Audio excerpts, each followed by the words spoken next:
In my 10th pro fight, I had a brain bleed, and I had to have emergency brain surgery. I've got like a big metal plate in my head now. That ended my career. I can't box anymore. Probably the hardest thing I've ever faced. And I really didn't recover from it emotionally for probably over a year. And even today, I can still get pretty upset about it. It just hurt my pride more than anything. It was probably the most important thing in my life. I loved it. Sometimes in the gym, when I'm training with other people, occasionally new people, and I'll get hit, but I'm not a China doll. I don't fall to pieces or break or anything. But I do feel very lucky that I came out of it okay, so I'm not going to roll the dice anymore and fight or get hit at all.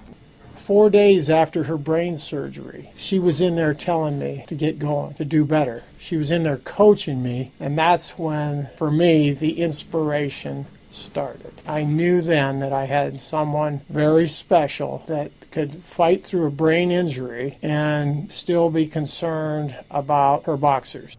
Just something about the idea of two people going in the ring and one person comes out victorious and see who the better man is. That's something that's very appealing to me. It's like one of the just most basic ways to compete is a fight. Kids do it. When you're a child, you'll fight. Men will fight. It's part of human nature, but it's controlled and it's made into a sport. To get taught by her was really hard for me. I got in with her sister one night. I wouldn't hit her and she'd say, "What the F's the matter with you?" And I'd say, "I was taught not to hit girls." She says, "You haven't hit me with a fucking shot all night." And she says, "There's nothing you're going to do to hurt me." Obviously, any of the men that I'm going to coach are okay with having a female coach. And to me, it's more about just having a fighter's mentality than being male or female. Maybe men are more likely to be aggressive and violent, but a fighter is a fighter, and women can be that way too. And you have to have that eye of the tiger, and you want to have to win, and you have to not be afraid to get hit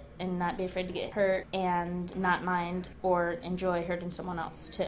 Because there aren't many women in boxing, I did have to spar with guys. Say, definitely guys would go too hard sometimes. I had a tough guy mentality, and I would never ever tell anyone to go easy. So it just made me vicious and made me want to fight back really hard. And then that would in turn make them fight hard. So sometimes I came out of it a little roughed up, a little beat up. I sparred too hard. I took every sparring match as like a life and death fight. I think I took too much punishment. And I also sparring guys, that was a big part of it, because I would go so hard with guys. I took probably a lot harder shots than I needed to, and although I never had any concussions or never got dropped or anything, I think there definitely was probably a cumulative effect that just wasn't good. And now as a coach, I changed that, and I don't have my guys go hard with each other all the time. There's a time to go hard, but generally we work with each other, and you can learn more when you work with each other. So I'd say that was my main regret, is that I went too hard in sparring all the time.